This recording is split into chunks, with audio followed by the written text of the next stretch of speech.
Elden Ring is a game created by From Software in collaboration with one of the most esteemed writers of our time, George Raymond Richard Martin.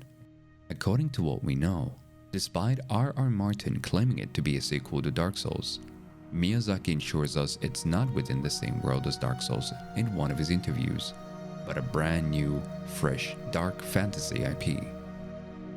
George R.R. Martin probably meant sequel in the sense of a spiritual successor when the narrative is not shared, or the themes and styles, even the creators, are the same.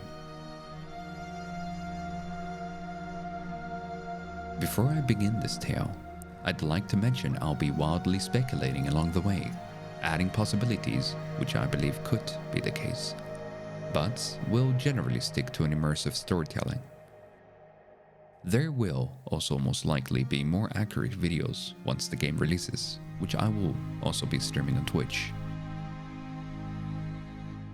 If you enjoy what's to come, don't forget to subscribe. Let us begin.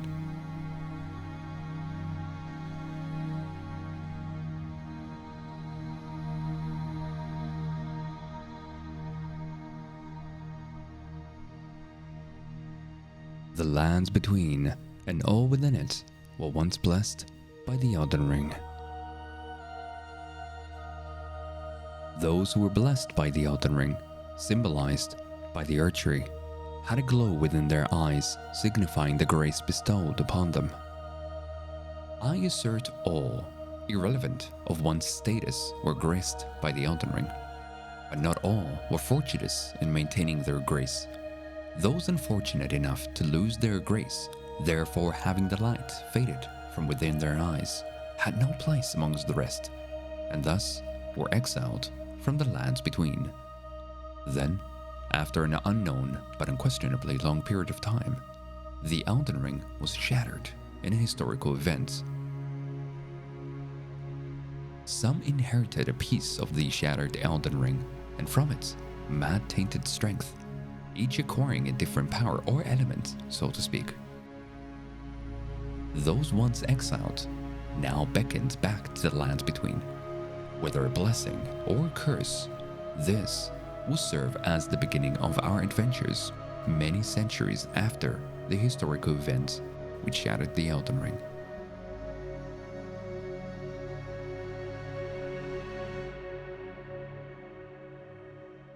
The ones to lose their grace following exile from the lands between were called the Tarnished. In truth, the ones returning to the lands between are not those exiled long ago, but their descendants. I wonder how the descendants of those exiles will react to the opportunity of going home. Will they consider it good fortune? Will they receive it with hatred, targeted at those who mistreated their ancestors? Will they even care at all? Perhaps they have no reason to return. No matter the reason which drives those returning, the old gods of the lands between would likely not be pleased by their return.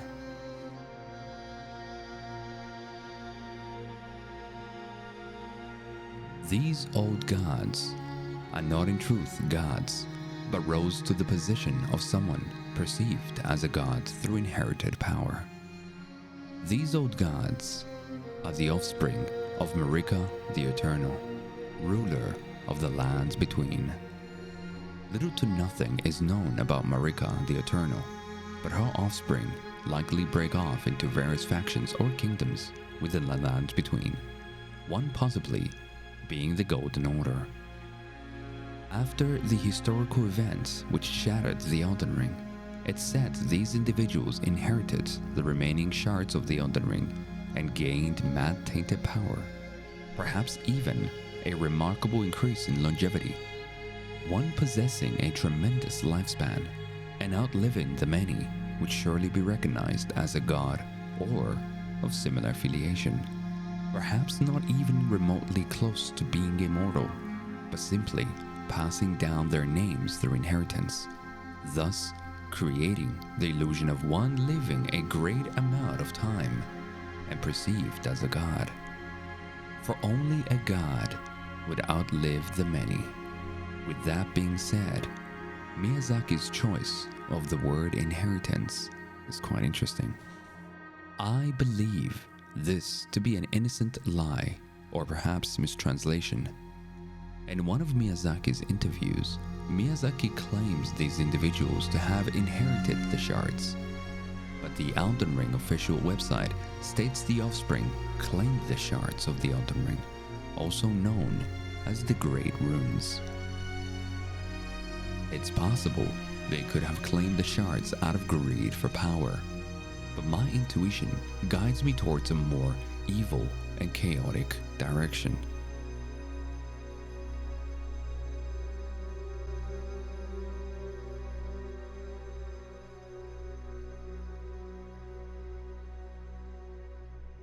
I earlier spoke of the various factions existing within the lands between.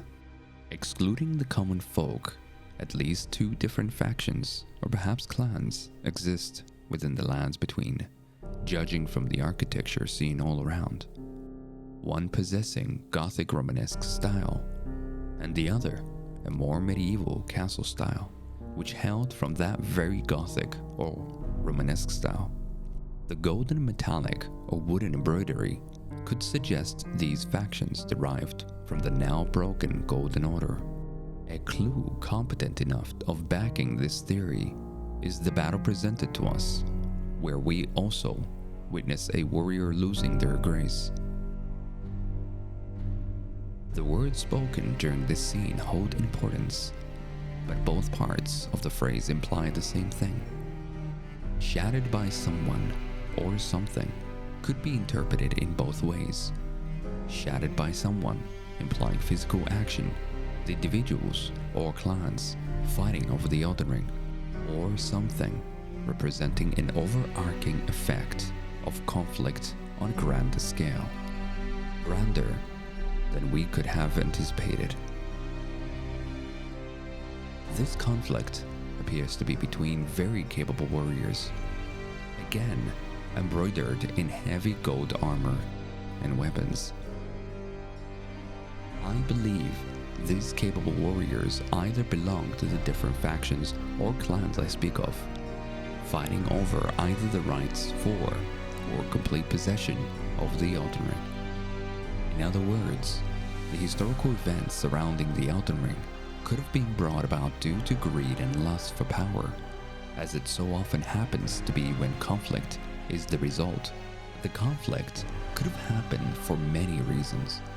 If we follow Miyazaki's words, which indicate the demigods possessing elements of heroism, then the conflict could have happened for the greater good of the lands between, with the overall conflict unintentionally causing the Elden Ring to shatter. What was one whole and holy broke down to shards of taint and corruption. The once heroes who fought for the greater good of the lands, after inheriting the shards, forever changed.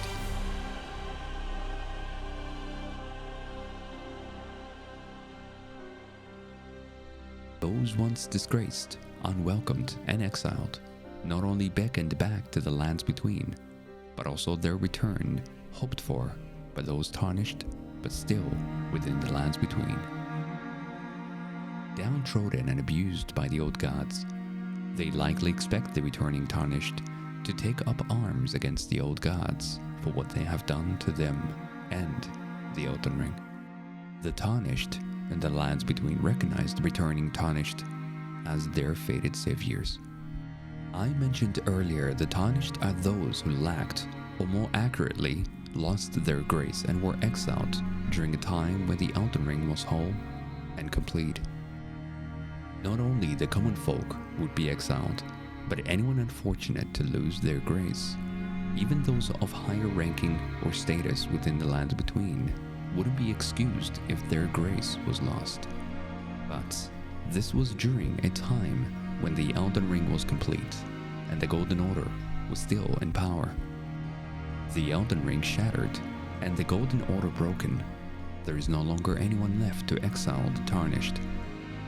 But what is the full extent of the destruction? Is everybody now tarnished? Is all of the land between hollow of any grace? And And since I mentioned the after effect of the Elden Ring's destruction, what could that actually be? With the Golden Order splitting and everyone save a few now missing grace, allow me to further describe and analyze this concept. A voice which gives the impression of a high-ranking individual, a lowly tarnished, playing as a lord, and another giving off an impression of a smaller, less significant one. The Tarnished will soon return. Hope and longing resonating from her voice. I like to imagine the female voice is the one representing the common folk who were left behind, graceless, oppressed, and wronged, hopefully or perhaps joyfully awaiting the downfall of all who took advantage of them and their blessing and grace, hoping for the returning descendants of the exiled to take back what was for all to share. To end their sufferings and doubtless relentless anguish inflicted to them by the old gods.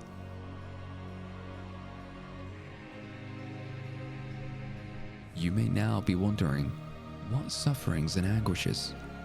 Let's dive deeper into this concept. A carriage being pulled by two massive deformed creatures, their insides entirely absent, and three individuals accompanying the carriage.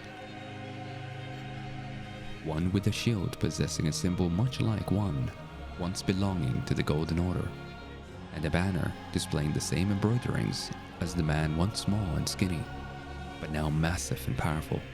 His entire body a collection of multiple, ghastly placed amalgamations of different body parts.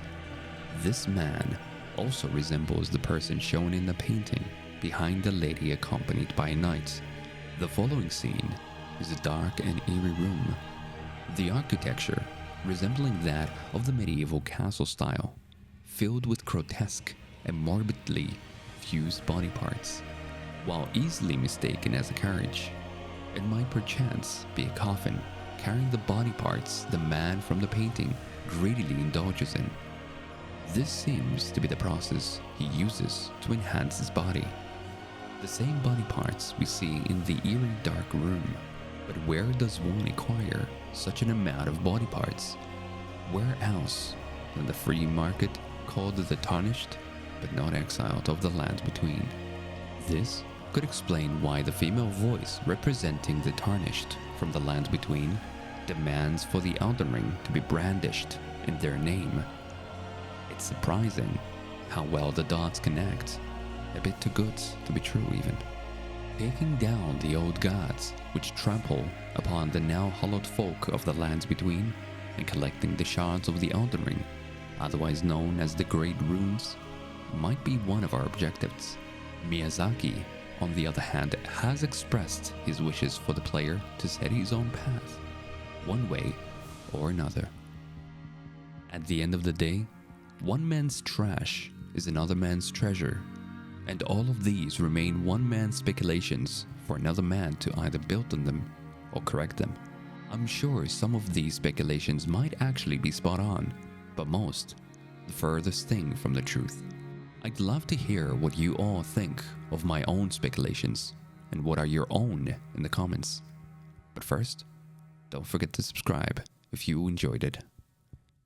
Thanks for watching. I'll see you again.